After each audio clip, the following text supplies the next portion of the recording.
नमस्ते सभी विद्यार्थियों। आज हम फिजिक्स के अंदर जो बेसिकली अपना जो टॉपिक स्टार्ट होता है वो इलेक्ट्रोस्टैटिक्स एंड इलेक्ट्रोकाइनेटिक्स मतलब टू ब्रांच से टॉपिक स्टार्ट होता है। जो अपने फिजिक्स के अंदर मेन टू ब्रांच से इलेक्ट्रोस्टैटिक्स और इलेक्ट्रोकाइनेटिक्स से प्रेजेंट होती हैं, जिसमें अपन सबसे पहले जो स्टार्ट करते हैं वो अपना इलेक्ट्रोस्टैटिक्स है। इलेक्ट्रोस्टैटिक्स से जो ब्रांच है उसमें टू वर्ड्स का कॉम्बिनेशन है, जिसमें one words electro and second statics. Electro words related to electric field और statics words related to stable. Means ये हुआ कि जो इलेक्ट्रिक फील्ड है वो अपना रिलेटेड टू चार्ज, मतलब चार्ज जो अपना टॉपिक है उस चार्ज के टॉपिक से रिलेटेड या चार्ज से इलेक्ट्रिक फील्ड प्रोड्यूस होता है। तो अपने जो स्टेटमेंट बना सकते हैं इलेक्ट्रोस्टैटिक्स में वो ये है कि अपन स्टेबल चार्ज की स्टडी कर रहे हैं इलेक्ट्रोस्टैटिक्स में। जो अपने सेकंड ब्रांच है वो इलेक्ट्रोकाइनेटिक्स है। इलेक्ट्रोकाइनेटिक्स में इलेक्ट्रो प्लस काइनेटिक्स है। Kinetic words related to kinetic और मूवेबल, काइनेटिक और मूवेबल, और electro words related to charge. मतलब इलेक्ट्रोकाइनेटिक्स जो ब्रांच है उसमें अपने काइनेटिक और मूवेबल चार्ज की स्टडी होती है। तो यहाँ पर अपन जो बेसिक टू ब्रांच अपन लेंगे, जिसमें एक इलेक्ट्रोस्टैटिक्स है और सेकंड अपनी इलेक्ट्रोकाइनेटिक्स है। इलेक्ट्रोस्टैटिक्स है उसमें स्टेबल चार्ज की स्टडी होगी और अपन इलेक्ट्रिक फील्ड को एक्सप्लेन करते हैं। सेकंड ब्रांच जो इलेक्ट्रोकाइनेटिक्स है उसमें अपन मूवेबल और काइनेटिक चार्ज की स्टडी करते हैं, जिसमें अपन एक इलेक्ट्रिक फील्ड के साथ मैग्नेटिक फील्ड को भी एक्सप्लेन करते हैं। जो अपने फिजिक्स के अंदर स्टार्टिंग में जो 3 चैप्टर हैं वो इलेक्ट्रोस्टैटिक्स से रिलेटेड हैं और नेक्स्ट 3 चैप्टर जो हैं वो मैग्नेटिक फील्ड के, वो इलेक्ट्रोकाइनेटिक्स ब्रांच से रिलेटेड हैं। तो यहाँ पर अपन सबसे पहले जो स्टार्ट करते हैं वो इलेक्ट्रोस्टैटिक्स से करते हैं। यहाँ पर देखो ये इलेक्ट्रोस्टैटिक्स मीन्स क्या हुआ, अपने यही लिखा है कि electrostatics is branch and study of stable charge and between reactions of stable charge. मतलब इलेक्ट्रोस्टैटिक्स जो ब्रांच है इस ब्रांच में अपने एक तो स्टेबल चार्ज है उसकी स्टडी करेंगे और उनके बिटवीन जितनी भी रिएक्शंस उस रिएक्शंस को एक्सप्लेन करते हैं इलेक्ट्रोस्टैटिक्स में। ठीक है। अब अपने इस इलेक्ट्रोस्टैटिक्स ब्रांच में जो अपने ये देख रहे हैं कि स्टेबल चार्ज की अपने को स्टडी करनी है, तो यहाँ पर सबसे पहले जो अपने स्टार्ट करते हैं पॉइंट टू पॉइंट वो करते हैं चार्जिंग। मतलब अपना जो सबसे पहला जो पॉइंट स्टार्ट होता है वो मेथड ऑफ चार्जिंग है। मेथड ऑफ चार्जिंग जो टॉपिक है वो अपने फिजिक्स में ये है कि भाई अपन मेथड ऑफ चार्जिंग जो टॉपिक लेते हैं, ये टॉपिक अपना जो अपन बॉडी को जो चार्जिंग कर रहे हैं उसके लिए अपनी यूज है। इसमें ये लिखा हुआ है कि charging of body by 3 method. मतलब अपन 3 मेथड से बॉडी को चार्जिंग कर सकते हैं, जिसमें अपने 3 मेथड बेसिकली कौन कौन से हैं। फर्स्ट अपना फ्रिक्शन मेथड है, सेकंड अपना कंडक्शन मेथड है और थर्ड अपना इंडक्शन मेथड है। ये 3 मेथड अपने इस मेथड ऑफ चार्जिंग में यूज करते हैं, फ्रिक्शन मेथड, कंडक्शन मेथड और इंडक्शन मेथड। जिसमें मैं सबसे पहले जो स्टार्ट करता हूं वो फ्रिक्शन मेथड स्टार्ट करता हूं कि भाई फ्रिक्शन मेथड क्या है। तो फ्रिक्शन मेथड में देखो अपने इस मेथड में जो फ्रिक्शन मेथड है, इस मेथड में अपन 2 बॉडीज प्रेजेंट करेंगे और ये कंप्लीटली न्यूट्रल होगी भाई। और इस फ्रिक्शन मेथड में जो अपने बॉडी को रब्ड करते हैं तो इलेक्ट्रॉन ट्रांसफर होता है one body to another body. तो अपन ने देखो इसमें स्टेटमेंट यही लिखा है, if we rubbed one body on other body electrons are transferred from one body to the other body. मतलब इसमें अपने वन बॉडी को अगर अदर बॉडी से रब्ड करते हैं तो इलेक्ट्रॉन जो है वो ट्रांसफर हो रहा है from one body to other body. अब इस मेथड में अपने सामने बात ये आती है कि भी इलेक्ट्रॉन जो ट्रांसफर हो रहा है one body to other body, उसके ट्रांसफर डायरेक्शन क्या होगी। तो उस ट्रांसफर डायरेक्शन को डिटरमिनेशन के लिए अपन सेकंड कंसेप्ट ये यूज करते हैं। इन कंसेप्ट में आप देखिए, transfer of electrons takes place from lower work function body to higher work function body. आपने ये लिखा है, transfer of electrons takes place from lower work function body to higher work function body. मतलब इसमें electron का जो transfer होगा वो lower work function body to higher work function body होगा भाई। ये अपनी इसमें इलेक्ट्रॉन या ट्रांसफर की डायरेक्शन होगी इन फ्रिक्शन मेथड में।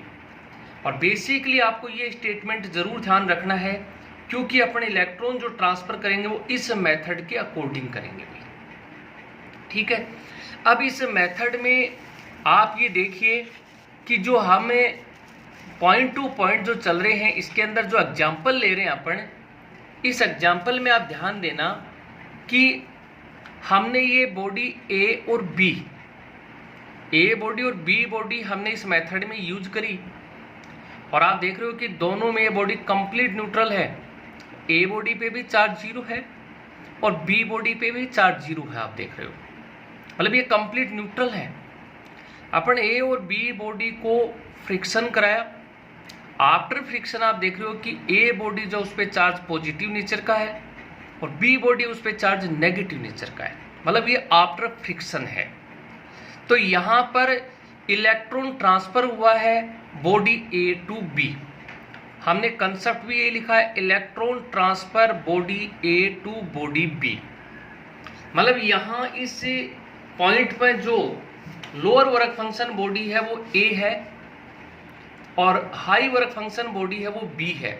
जो हम ऊपर वाले कंसेप्ट की बात करते हैं उस कंसेप्ट के अकॉर्डिंग ही इलेक्ट्रॉन ट्रांसफर हुआ है। और जो इलेक्ट्रॉन डोनेट कर रही है जो बॉडी, उस पर आपको मालूम है कि ऑलवेज पॉजिटिव चार्ज प्रेजेंट होता है। जो इलेक्ट्रॉन एक्सेप्ट करती है उस पर नेगेटिव नेचर चार्ज प्रेजेंट होता है। तो यह इलेक्ट्रॉन या जो चार्ज ट्रांसफर हो रहा है वो बॉडी ए टू बी हो रहा है। तो बॉडी ए इलेक्ट्रॉन डोनेट कर रहा है, इसलिए इस पर प्लस क्यू चार्ज प्रेजेंट हुआ। बी बॉडी है वो इलेक्ट्रॉन एक्सेप्ट किया, इसलिए नेगेटिव नेचर का चार्ज प्रेजेंट हुआ है। और यहाँ पर a body lower work function body है, बॉडी बी है वो हायर वर्क फंक्शन बॉडी है, इसलिए यहाँ पर इलेक्ट्रॉन जो ट्रांसफर हुआ है बॉडी ए टू बी हुआ है। ओके, तो ये अपना फ्रिक्शन मेथड था। इस फ्रिक्शन मेथड में बेसिकली ये दो कंसेप्ट ही यूज होते हैं। फर्स्ट कंसेप्ट में आपने देखा है कि हम बॉडी को रब्ड करते हैं, इलेक्ट्रॉन ट्रांसफर होता है one body to other body. Second, electron या ट्रांसफर जो कैसे डायरेक्शन होगी उस डायरेक्शन को एक्सप्लेन किया एक बेसिक कंसेप्ट से, जिसमें बहुत साफ साफ अपन ने यूज किया पॉइंट कि transfer of electron take place from lower work function body to higher work function body. इस कंसेप्ट के अकॉर्डिंग आप कोई भी फ्रिक्शन मेथड को आप एक्सप्लेन कर सकते हैं। इस मेथड में हम एग्जाम्पल भी यूज कर सकते हैं। क्या क्या एग्जाम्पल यूज होते हैं वो एग्जाम्पल आप ध्यान दें। तो मैं आपको देखो एग्जाम्पल बताता हूँ इस मेथड के कि हम इस मेथड में क्या क्या एग्जाम्पल यूज कर सकते हैं। तो आप देखें कि मैंने इस फ्रिक्शन मेथड में एग्जाम्पल में मैंने कुछ पॉइंट एक्सप्लेन करे हैं। देखो, ये पॉजिटिव चार्ज है जिसमें ये बॉडी प्रेजेंट है, ये नेगेटिव चार्ज है जिसमें ये बॉडी प्रेजेंट है। जिसमें फर्स्ट एग्जांपल मैंने एक्सप्लेन किया है कि अगर ग्लास रोड सिल्क क्लॉथ से अगर रब्ड हो रहा है, ग्लास रोड और सिल्क क्लॉथ को अगर रब्ड कर रहे हैं तो आफ्टर फ्रिक्शन ग्लास रोड पर positive charge and silk cloth पर नेगेटिव चार्ज प्रेजेंट होगा। ऐसे एग्जांपल नंबर सेकंड, अगर woollen cloth rubbed to plastic और rubber shoes and amber, then after friction woollen cloth पर जो है पॉजिटिव चार्ज प्रेजेंट है और जो प्लास्टिक या रबर शूज है उसके ऊपर नेगेटिव चार्ज प्रेजेंट होगा। थर्ड एग्जाम्पल है ड्राई हेयर और कोम्ब।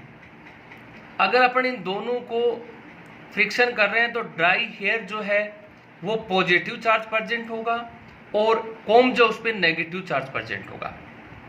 तो ये कुछ एग्जाम्पल्स हैं इस फ्रिक्शन मेथड में जो यूज होते हैं। इस मेथड में यही बात है कि ये जो पॉजिटिव चार्ज वाली बॉडी है ये और नेगेटिव चार्ज वाली बॉडी ये रहेंगी।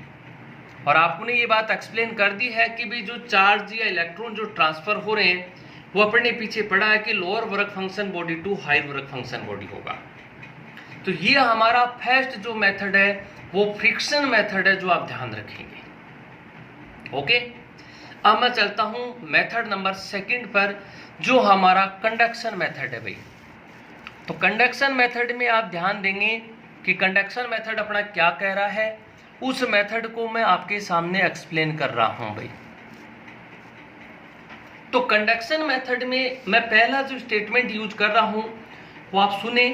इस कंडक्शन मेथड में वन बॉडी चार्ज रहेगी, जैसे ये देख रहे हो आप, ए बॉडी पर पॉजिटिव चार्ज है। सेकंड बॉडी जो रहेगी वो न्यूट्रल रहेगी भाई।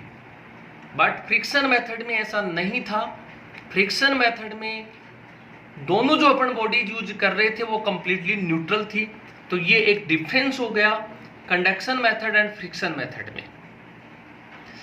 तो हमारा जो फर्स्ट जो स्टेटमेंट यही रहेगा कि हम न्यूट्रल जो बॉडी बी है उसको हम कंडक्शन जो चार्ज बॉडी है उसके कांटेक्ट में लाते हैं। आफ्टर कांटेक्ट या चार्ज का ट्रांसफर होता है। तो आप ध्यान देना कि हमारा फर्स्ट स्टेटमेंट क्या लिखा हुआ है इसके अंदर, the process of transfer of charge by contact of two bodies is known as conduction method. मतलब हम कांटेक्ट में ला करके यहां चार्ज का ट्रांसफर कर रहे हैं, ये हमारा स्टेटमेंट कहना चाह रहा है। सेकेंड स्टेटमेंट क्या कह रहा है इसको सुने आप, जो मैंने अभी बोला है, if a charge body is put in contact with uncharged body become charged due to transfer of electron from one body to the other body। मैंने यही कहा था कि एक चार्ज बॉडी होगी, उस चार्ज बॉडी और एक अनचार्ज बॉडी होगी। हम अनचार्ज बॉडी को चार्ज बॉडी के कांटेक्ट में लाते हैं और आफ्टर कांटेक्ट यहाँ पर इलेक्ट्रॉन का ट्रांसफर होता है one body to other body. तो हमारा स्टेटमेंट नंबर सेकंड यही कहना चाह रहा है कि if a charge body is put in contact with uncharged body become charged due to transfer of electron from one body to the other body. जो मैंने अभी बोला है वही पॉइंट अपने सामने निकल के आया। स्टेटमेंट नंबर थर्ड क्या कहता है इसका, सुने यहां पे, ये कह रहा है कि फ्लो ऑफ चार्ज, मतलब हमारा जो चार्ज फ्लो करता है वो डिपेंड किस पर कर रहा है, depend upon the potential difference of the both bodies. हमारी जो बॉडी ए और बी है उन दोनों के बिटवीन पोटेंशियल डिफरेंस क्या है उस पर हमारा चार्ज का फ्लो डिपेंड करता है। मतलब ये हुआ, ब्रैकेट में एक पॉइंट लिखा हुआ है बहुत सिंपल सा, टू मतलब no potential difference no conduction. Means अगर दोनों बॉडी का पोटेंशियल सेम है तो यहां पर कंडक्शन नहीं होगा, मींस चार्ज ट्रांसफर नहीं होगा। इसलिए पोटेंशियल डिफरेंस अगर प्रेजेंट है तो यहां पर कंडक्शन मेथड होगा, मतलब चार्ज का ट्रांसफर होगा। और चार्ज ट्रांसफर कैसे होगा, मैंने एक स्टेटमेंट नंबर थर्ड लिखा हुआ है, देखो आप क्या कह रहा है, फोर्थ। पॉजिटिव चार्ज, अगर पॉजिटिव चार्ज है तो flow from higher potential to lower potential, while negative charge flow from lower to high potential. Means अगर पॉजिटिव नेचर का चार्ज है तो वो फ्लो होगा high potential body to low potential body, और अगर नेगेटिव चार्ज है तो वो होगा lower potential to higher potential body. और ये चार्ज का ट्रांसफर तब तक होगा जब तक कि बॉडी ए और बी दोनों पर पोटेंशियल हमारा सेम नहीं हो जाए, मींस पोटेंशियल डिफरेंस जीरो नहीं हो जाए। और जैसे ही पोटेंशियल डिफरेंस जीरो होगा तो कंडक्शन मेथड नहीं होगा, मींस चार्ज ट्रांसफर नहीं होगा। ब्रैकेट में अपन ने यही बात लिख रखी है, no potential difference equal no conduction. बहुत इंपॉर्टेंट बात है ये कि पोटेंशियल डिफरेंस होना बहुत ही इंपॉर्टेंट है इस मेथड में, कंडक्शन मेथड में। अगर पोटेंशियल डिफरेंस प्रेजेंट नहीं होगा तो इलेक्ट्रॉन ट्रांसफर नहीं होगा भाई। इसलिए मैंने ये 1 2 3 4 स्टेटमेंट यूज किए। अगर आपको ये स्टेटमेंट बहुत अच्छी तरीके से एक्सप्लेन है तो आप कंडक्शन मेथड को बहुत अच्छी तरीके से आप एक्सप्लेन कर सकते हैं। इसमें हम देखो एक एग्जाम्पल नीचे शो कर रखा है, इस एग्जाम्पल में आप ध्यान देंगे तो अपना एग्जाम्पल ये कहना चाह रहा है कि हमने बॉडी ए और बी ली। ए बॉडी पे हमने पॉजिटिव चार्ज प्रेजेंट किया, बी बॉडी है वो कंप्लीट न्यूट्रल है, आप देख रहे हो। हम इस न्यूट्रल वाली बॉडी को चार्ज बॉडी के कांटेक्ट में लाया। आफ्टर कांटेक्ट ए बॉडी पर +q/2, बी बॉडी पे भी +q/2 चार्ज प्रेजेंट है। मतलब यहाँ न्यूट्रल जो बॉडी है उस पर चार्ज जो प्रेजेंट होगा वो सेम नेचर का होगा, ध्यान रखना सेम नेचर का होगा। और मैग्नीट्यूड मतलब पोटेंशियल इक्वल आएगा तभी चार्ज ट्रांसफर आपको मालूम है स्टॉप होगा। ये बात अपन ऊपर एक्सप्लेन कर चुके हैं। तो ये हमारा मेथड नंबर 2 है, कंडक्शन मेथड भाई। अब हम चलते हैं कंडक्शन नंबर मेथड जो हमारा है 3rd, वो है इंडक्शन मेथड। इंडक्शन मेथड और कंडक्शन मेथड में एक सिमिलरिटी है और एक डिफरेंस भी है। सिमिलरिटी ये है कि वन बॉडी चार्ज और सेकेंड बॉडी न्यूट्रल ही रहेगी, बट डिफरेंस ये है कि हम जो कंडक्शन मेथड में बॉडी को कांटेक्ट में ला रहे थे, बट इंडक्शन मेथड में हम उस बॉडी को विदाउट कांटेक्ट के चार्ज करेंगे, विदाउट कांटेक्ट के।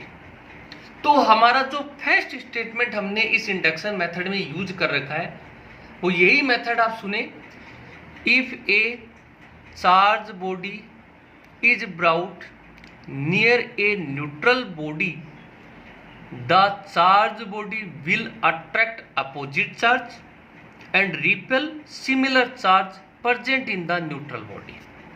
अगर सेम नेचर के चार्ज प्रेजेंट हो गए तो आपको मालूम है कि रिपल्सन फोर्स क्रिएट होता है, और अगर अपोजिट नेचर के चार्ज प्रेजेंट हो गए तो अपन जानते हैं कि अट्रैक्शन नेचर का चार्ज प्रेजेंट होता है। तो हम यहाँ पर चार्ज बॉडी को न्यूट्रल बॉडी के नियरेस्ट लाएंगे। जैसे हम नियरेस्ट लाएंगे, लेकिन हमें कांटेक्ट में नहीं लाना, विदाउट कांटेक्ट के चार्ज प्रेजेंट करना है। और अगर विदाउट कांटेक्ट के हम चार्ज प्रेजेंट करेंगे तो हमारी न्यूट्रल बॉडी पे जो ऑलवेज चार्ज प्रेजेंट होगा उसकी नेचर हमारे पास अपोजिट आएगी, अपोजिट नेचर का चार्ज प्रेजेंट होगा। और वो किस मैग्नीट्यूड होगा, वो मैग्नीट्यूड भी हम इस इंडक्शन मेथड में सोल्व करेंगे। तो हम इंडक्शन मेथड में आगे चलते हैं। देखो क्या कहना चाह रहा है हमारा इंडक्शन मेथड, कि इंडक्शन मेथड में जब हम टॉपिक को सोल्व करना चाहते हैं आगे, तो इसके अंदर हम पॉइंट टू पॉइंट चलते हैं। तो यहां पर मैंने एग्जांपल से इस इंडक्शन मेथड को सोल्व कर रखा है, charge a body by induction. देखो हमने स्टार्टिंग में जो पॉइंट नंबर देखो मैंने 4 एक्सप्लेन कर रखे हैं, फर्स्ट, सेकंड, थर्ड और फोर्थ। पॉइंट नंबर हम फर्स्ट पर चलते हैं। पहले ए बॉडी अपनी पॉजिटिव नेचर की है, बी बॉडी अपनी स्टार्टिंग में न्यूट्रल थी, हम इसको ए के नियरेस्ट लाए तो इसके साइड में जो चार्ज आएगा वो तो आ गया हमारा नेगेटिव नेचर का, और नेक्स्ट सरफेस पे आ गया पॉजिटिव नेचर का, क्योंकि इंडक्शन मेथड में जो चार्ज आता है वो अपोजिट नेचर का प्रेजेंट होता है। हमने नीचे एक लाइन लिखी इसमें, इस फर्स्ट वाले मेथड में, charged body is brought near uncharged body. मतलब हम चार्ज बॉडी को अनचार्ज बॉडी के नियरेस्ट लाए हैं, तो यहां पर हमारे पास अपोजिट नेचर का चार्ज प्रेजेंट हो गया है। तो तो देखो इसका टोटल जो क्यू डैश है वो जीरो ही आ रहा है, क्योंकि इधर नेगेटिव नेचर है इधर पॉजिटिव नेचर है, तो टोटल चार्ज हमारा जीरो ही हो गया। तो इस सिचुएशन में हमारे पास टोटल जो क्यू डैश है वो तो जीरो ही आ रहा है फर्स्ट पॉइंट में, लेकिन यहाँ आप देख रहे हो इस मेथड में हमारे पास ये नेगेटिव नेचर का चार्ज प्रेजेंट हो गया। सेकंड जो हमारा पॉइंट है वो क्या कर रहा है, uncharged body is connected to earth, मतलब हमने बी बॉडी को इस पॉजिटिव वाली सरफेस को अर्थिंग कर दिया। जैसे हम अर्थिंग करेंगे तो आपको मालूम है कि पॉजिटिव चार्ज अर्थिंग की वजह से जीरो हो गया, तो इस पर नेट चार्ज हमारे पास कौन सा आ गया, नेगेटिव नेचर का आ गया। तो आप दे रहे हो कि क्यू डैश इक्वल माइनस, मतलब नेगेटिव नेचर का चार्ज प्रेजेंट हो गया। जो हमारा थर्ड पॉइंट है वो लिखा हुआ है uncharged body is disconnected from the earth. अगर हम इस पॉइंट को यहाँ से अर्थिंग करने के बाद डिसकनेक्टेड कर देते हैं तो आप देख रहे हो कि सिर्फ नेगेटिव नेचर का चार्ज ही प्रेजेंट हो गया, क्यू डैश इक्वल माइनस लिखा हुआ है। और अगर मैं इसके बाद इस ए वाली बॉडी को यहाँ से रिमूव कर दूं फोर्थ कंडीशन में, देखो charging body is removed, a body को रिमूव कर दिया, तो रिमूव करते ही बी पर आप देख रहे हो कि कंप्लीट सरफेस पर कैसा चार्ज आ गया, नेगेटिव नेचर का आ गया। तो इस मेथड में जो हमारे पास चार्ज प्रेजेंट हो रहा है ये चार्ज हमारे पास कंप्लीटली अपोजिट नेचर का होगा, इंडक्शन जो चार्ज है। लेकिन इस मेथड में हम जो न्यूट्रल बॉडी है उसको चार्ज बॉडी के विदाउट कॉन्टेक्ट हम चार्ज करेंगे, और विदाउट कॉन्टेक्ट के जो हमारे पास चार्ज होगा वो चार्ज अपोजिट नेचर का होगा, और उसका मैग्नीट्यूड जो होगा वो हम अभी सोल्व कर लेते हैं आगे। तो देखो मैग्नीट्यूड को हम सोल्व करने के लिए हम आगे वाले स्टेटमेंट पे चलते हैं। तो आगे के स्टेटमेंट देखो क्या कहते हैं अपने, ध्यान देना आप। इसमें ये लिखा हुआ है कि inducing body neither gains nor loss this charge, मतलब इसमें इंड्यूसिंग जो बॉडी पे जो चार्ज है वो इक्वल या फिर लॉस हो सकता है। तो इसके अंदर हमने एक चीज और लिखी है नेक्स्ट स्टेटमेंट में, the nature of induced charge is always opposite, जो मैं बार बार कह रहा था कि हमेशा अपोजिट नेचर का होता है, to that of the inducing charge. हमारे पास नेचर अपोजिट नेचर की होगी, ठीक है। अब इसकी जो मैग्नीट्यूड सोल्व कर रहे हैं उस मैग्नीट्यूड पर आप आ जाएं, induced charge Q dash equal minus Q bracket में 1 - 1 अपॉन एप्सिलॉन आर, मतलब इस फॉर्मूले से आप इस इंड्यूसिंग चार्ज का मैग्नीट्यूड डिफाइन कर सकते हो, मतलब सोल्व कर सकते हो। क्यू डैश है इंड्यूसिंग चार्ज, माइनस का मतलब नेचर है, क्यू हमारा फंडामेंटल चार्ज है जो स्टार्टिंग वाला है जो हमारी चार्जिंग बॉडी पे प्रेजेंट था, और एप्सिलॉन आर जो इसको बोलते हैं हम डाइलेक्ट्रिक कांस्टेंट। इस डाइलेक्ट्रिक कांस्टेंट की वैल्यू मीडियम पर डिपेंड करती है कि भाई मीडियम क्या होगा। तो फॉर मेटल्स के लिए एप्सिलॉन आर की वैल्यू इन्फिनिटिव लेते हैं अपन। जैसे हमने एप्सिलॉन आर इक्वल इन्फिनिटिव ले लिया तो आप देख रहे हो कि 1 अपॉन इन्फिनिटिव 0 गया, तो हमारे पास क्यू डैश इक्वल क्या आ गया, माइनस क्यू आ गया भाई।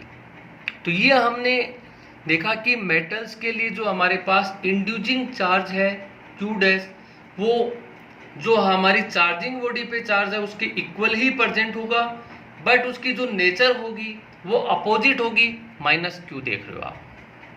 तो ये हमारा तीसरा जो मेथड है वो इंडक्शन मेथड है।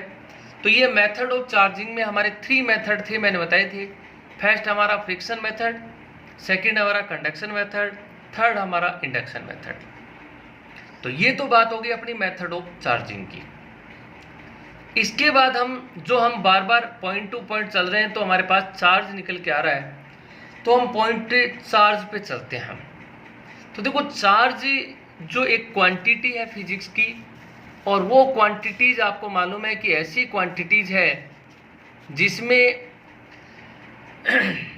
आप जो किसी भी अगर बॉडी पे चार्ज प्रेजेंट होता है तो चार्ज एक फिजिकल प्रॉपर्टीज है, और हमेशा किसी भी बॉडी का मतलब प्रॉपर्टीज को डिफाइन करती है, और हम उस बॉडी से उसको सेपरेट नहीं कर सकते भाई।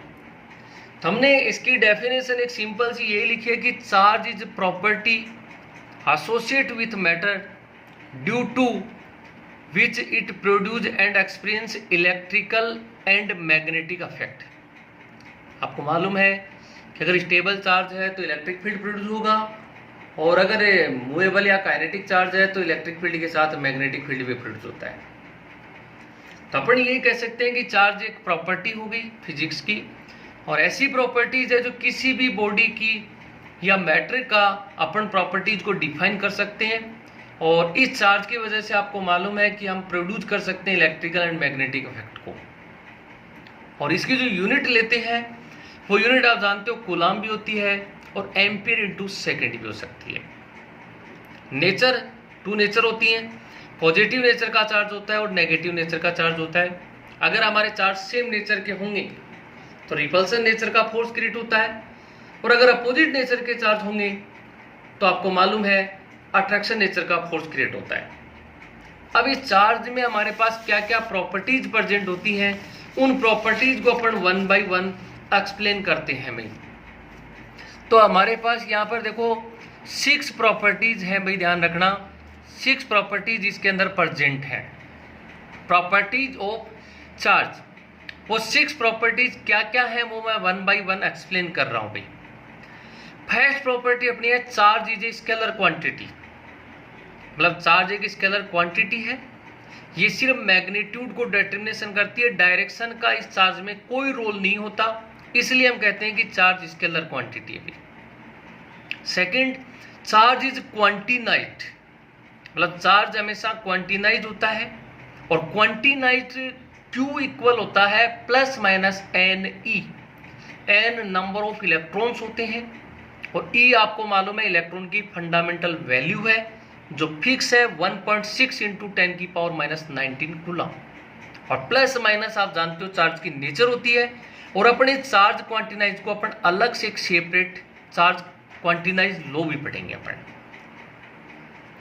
थर्ड हमारा है चार्ज इज कंजर्वेट, मतलब चार्ज ऑलवेज कांस्टेंट, चार्ज हमेशा कांस्टेंट होता है, चार्ज को ना तो हम डिस्ट्रॉय कर सकते ना हम क्रिएट कर सकते, बट चार्ज या इलेक्ट्रॉन हमारे ट्रांसफर होते हैं one body to other body, जो हमने मेथड ऑफ चार्जिंग में पढ़ा है। 4 नंबर हमारी प्रॉपर्टीज है कि अगर हमारे पास स्टेबल चार्ज है तो इलेक्ट्रिक फील्ड प्रोड्यूस होगा, और अगर मूवेबल और काइनेटिक चार्ज है तो electric and magnetic field produce होता है। मैंने ये लिखा है electric field produce due to stable charge and electrical and magnetic field produce due to kinetic charge. ठीक है। प्रॉपर्टी नंबर 5 है adding nature present in charge, मतलब चार्ज में एडिंग नेचर प्रेजेंट होती है, मतलब हम ऐड कर सकते हैं, टोटल कर सकते हैं चार्ज का। जैसे फॉर एग्जांपल ये एक सिस्टम है, और अगर इस सिस्टम में charge Q1, Q2, Q3, Q1 present है, तो इस सिस्टम का जो टोटल चार्ज होगा वो sigma Q equal Q1 plus Q2 plus Q3 plus dot Qn होगा, टोटल चार्ज इस सिस्टम का। तो हम इस सिस्टम के चार्ज को ऐड कर सकते हैं, एडिंग कर सकते हैं। तो हमने ये लिखा है कि adding nature present in charge, मतलब एडिंग नेचर चार्ज में प्रेजेंट होती है। और लास्ट इस चार्ज की 6 प्रॉपर्टीज है चार्ज इज इंडिपेंडेंट क्वांटिटी, मतलब चार्ज एक इंडिपेंडेंट और फ्री क्वांटिटी है जो किसी भी अदर मीडियम या क्वांटिटी पर डिपेंड नहीं करती, ऑलवेज ये एक इंडिपेंडेंट रहता है भाई। तो ये एक चार्ज में 6 प्रॉपर्टीज प्रेजेंट होती है भाई, ध्यान रखना। Charge is a scalar quantity, charge is quantized, charge is conserved, electric field produce due to stable charge and electrical and magnetic field produce due to kinetic charge, adding nature present in charge, और charge is independent quantity भी। तो ये एक 6 properties ही charge में present होंगी, और ये 6 प्रॉपर्टीज अपन आगे जो सिलेबस आएगा उसके अंदर अपन यूज भी करते जाएंगे, इसलिए आपको ये ध्यान रखनी है भाई कि प्रॉपर्टीज इस एक चार्ज में जनरल क्या क्या प्रेजेंट होती है। ओके, अब इसमें 2 प्रॉपर्टीज ऐसी हैं जो अपन वन बाय वन आगे एक्सप्लेन करते हैं भाई, जिसमें मैंने आपको बताया था कि एक तो चार्ज इज क्वांटिनाइज्ड और एक चार्ज इज कंजर्वेट, ये दोनों अपन लो बनाते हैं आगे। तो पहले हम चार्ज कंजर्वेशन लो पर चलते हैं भाई। देखो चार्ज कंजर्वेशन लॉ क्या कहता है, आप ध्यान देना। भाई चार्ज कंजर्वेशन लॉ ये कहता है कि total charge does not change with time through individual charge में change, that is isolated charge can neither be created nor destroyed. मतलब टोटल चार्ज हमेशा कांस्टेंट होता है भाई, और टोटल चार्ज हमेशा कांस्टेंट होगा। ये हमारा चार्ज कंजर्वेशन लॉ है। मतलब चार्ज को ना तो आप डिस्ट्रॉय कर सकते और ना ही आप चार्ज को क्रिएट कर सकते, but charge one body to another body जो है वो ट्रांसफर हो सकता है, वो बात हम कर चुके हैं। एक हमारा चार्ज क्वांटिनाइजेशन लॉ है। चार्ज जो क्वांटिनाइजेशन जो लॉ होता है वो होता है भाई Q equal plus minus n ई।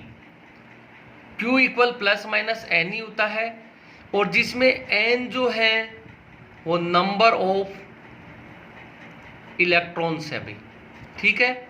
और जो E है वो एक फंडामेंटल वैल्यू है 1.6 इंटू 10 की पावर माइनस 19 कूलम, और जिसमें प्लस माइनस जो है वो चार्ज की नेचर होती है भाई। चार्ज पॉजिटिव नेचर का भी हो सकता है और चार्ज नेगेटिव नेचर का भी हो सकता है भाई। मतलब अपने पास अपने बात पड़ी थी कि चार्ज भी नेचर डिपेंड करती है कि अगर इलेक्ट्रॉन कोई भी बॉडी अगर डोनेट करती है, डोनेट करेगी तो पॉजिटिव नेचर का चार्ज प्रेजेंट होगा, और अगर इलेक्ट्रॉन एक्सेप्ट करती है, इलेक्ट्रॉन अगर एक्सेप्ट करती है तो नेगेटिव नेचर का चार्ज प्रेजेंट होगा। और यहाँ पर नंबर ऑफ इलेक्ट्रॉन इनटू आपको ई करना है। ई जो है वो एक इलेक्ट्रॉन की फंडामेंटल वैल्यू होती है, बेसिक जो आप जानते हो 1.6 इंटू 10 की पावर माइनस 19 कूलम भाई। तो हम इससे टोटल चार्ज सोल्व कर सकते हैं। इसका मतलब ही चार्ज क्वांटिनाइजेशन होता है भाई। मतलब चार्ज क्वांटिनाइजेशन लो means Q equal plus minus n e होता है भाई। तो ये बेसिकली दो लो बनते हैं, एक चार्ज कंजर्वेशन लो और एक चार्ज क्वांटिनाइजेशन लो भाई। तो ये हमारी चार्ज से रिलेटेड हमारे पॉइंट कंप्लीट हो गए हैं। और अब इन चार्ज के बिटवीन जो फोर्स क्रिएट होता है भाई, उस फोर्स को हमें मैग्नीट्यूड सोल्व करते हैं पहले। उस फोर्स को हम इलेक्ट्रिक फोर्स कहते हैं, आपको पता है। और उस फोर्स को हम सोल्व करने के लिए अपन जानते हैं कि सबसे पहले जो हमारा जो आएगा वो कूलम्ब्स लॉ आएगा भाई। हम कूलम्ब्स लॉ के अकॉर्डिंग इलेक्ट्रिक फोर्स सोल्व करते हैं। तो देखो हमारा जो नेक्स्ट टॉपिक है वो कूलम्ब्स लॉ ही है भाई। इस कूलम्ब्स लॉ में ये हमारे Q1 और Q2 दो स्टेबल चार्ज हैं, इन दोनों के बिटवीन डिस्टेंस है वो R है भाई। तो ये हमारे स्टेबल चार्ज के बिटवीन एक इलेक्ट्रिक फोर्स क्रिएट होता है। उस फोर्स को हम सोल्व करने के लिए हम कूलम्ब्स लॉ के अकॉर्डिंग चलते हैं भाई।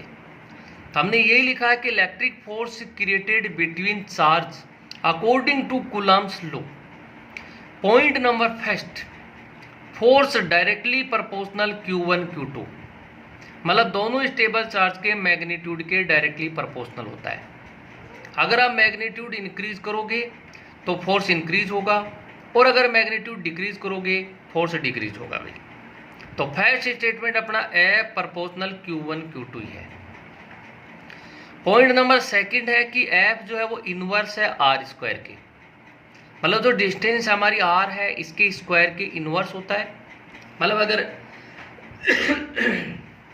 हम डिस्टेंस R को इंक्रीज करेंगे तो फोर्स हमारा डिक्रीज होगा, और अगर हम R को डिक्रीज करेंगे तो फोर्स हमारा इंक्रीज होगा भाई। तो ये मेन दो क्वांटिटी पर डिपेंड करता है, F directly proportional Q1 Q2 और F इनवर्स R स्क्वायर भाई। और जो थर्ड स्टेटमेंट है वो है कि electric force depends on medium. मतलब ये मीडियम पर भी डिपेंड करता है भाई। अगर मीडियम प्रेजेंट करोगे तो इलेक्ट्रिक फोर्स की वैल्यू पर अफेक्ट पड़ता है। ये मेन 3 बेसिक कंसेप्ट इसके अंदर अपन यूज करते हैं भाई, ठीक है। अब इन तीनों कंसेप्ट के अकॉर्डिंग अपन एक फॉर्मूला बना लेते हैं।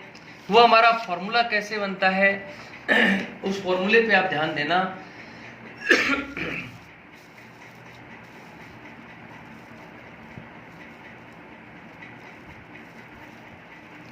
हाँ भाई, फॉर्मूला अपना ये कहता है कि है proportional Q1 Q2 upon R square भाई।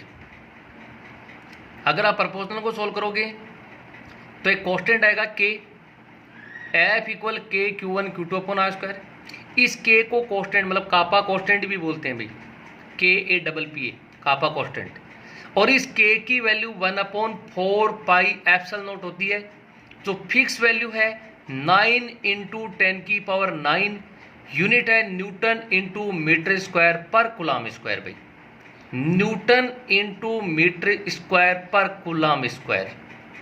ये इस के कांस्टेंट की वैल्यू है जिसको अपन कापा कांस्टेंट बोलते हैं, और ये वैल्यू फिक्स है। जो हमने यूनिट सोल्व करी है, ये यूनिट हम इस फॉर्मूले से ही सोल्व करी है भाई। आप इसको क्रॉस मल्टीप्लाई करके सोल्व कर सकते हो। या एप्सिलॉन नोट जो है ये भी एक कांस्टेंट है भाई। इस एप्सिलॉन नोट की वैल्यू भी फिक्स है 8.85 × 10⁻⁻12 unit coulomb square per newton into metre square. Coulomb square per newton into metre square epsilon naught की वैल्यू है भाई।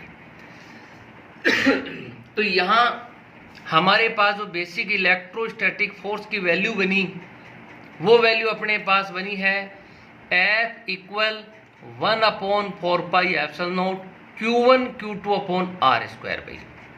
ये फोर्स हमारा दो कंसेप्ट को मिला के बना है, ध्यान रखना।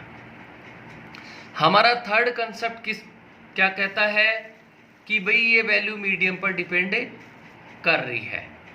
हमने यही कहा था कि भाई इलेक्ट्रिक फोर्स है वो डिपेंड ऑन मीडियम, मतलब मीडियम पर डिपेंड करता है। तो हमने ये लिखा electric force depend on medium. इस मीडियम को आप डाइलेक्ट्रिक कांस्टेंट बोल सकते हैं, रिलेटिव परमिटिविटी एप्सिलॉन R से डिनोट कर सकते हो। और अगर आप मीडियम प्रेजेंट करोगे तो हमारा इलेक्ट्रिक फोर्स है वो 1/ε टाइम से डिक्रीज हो जाएगा। मतलब है मीडियम जो है वो इक्वल है F/ε। मतलब यहाँ εr है वो 1 टाइम से डिक्रीज हो गया। तो फॉर्मूला क्या बन गया, F medium equal 1/4 pi epsilon not εr Q1 Q2 upon R square भाई। यहाँ ये फॉर्मूला हमारा मीडियम पे डिपेंड करता है, ध्यान रखना। और जो ये यहाँ एप्सिलॉन नोट और एप्सिलॉन R जो है ये एप्सिलॉन की इक्वल होता है, ध्यान रखना, ठीक है। इसमें एप्सिलॉन नोट कांस्टेंट है, ये आपको पता है। एप्सिलॉन R रिलेटिव परमिटिविटी है और epsilon R permittivity of medium है भाई। ये एप्सिलॉन नोट और एप्सिलॉन R इक्वल होता है एप्सिलॉन, तो ये F मीडियम का इफेक्ट हो गया। मतलब चार्ज के बिटवीन अगर मीडियम प्रेजेंट करते हैं तो ये फोर्स जो है वो 1/ε टाइम्स डिक्रीज होगा भाई। तो ये हमने इलेक्ट्रिक फोर्स का मैग्नीट्यूड सोल्व किया है भाई। और मैग्नीट्यूड सोल्व करने के बाद आपको मालूम है कि इलेक्ट्रिक फोर्स है वो स्केलर क्वांटिटी है, और सॉरी वेक्टर क्वांटिटी है। और अगर वेक्टर क्वांटिटी है तो उसमें मैग्नीट्यूड और डायरेक्शन दोनों का रोल होता है। तो हमने यहाँ पर मैग्नीट्यूड को तो हमने सोल्व कर लिया है। अब हम इसके डायरेक्शन को सोल्व करेंगे। वो हम इसका अगला जो टॉपिक रहेगा वो वेक्टर फॉर्म ही रहेगा, वो हम नेक्स्ट वीडियो में एक्सप्लेन करते हैं। ओके, थैंक यू बेटा।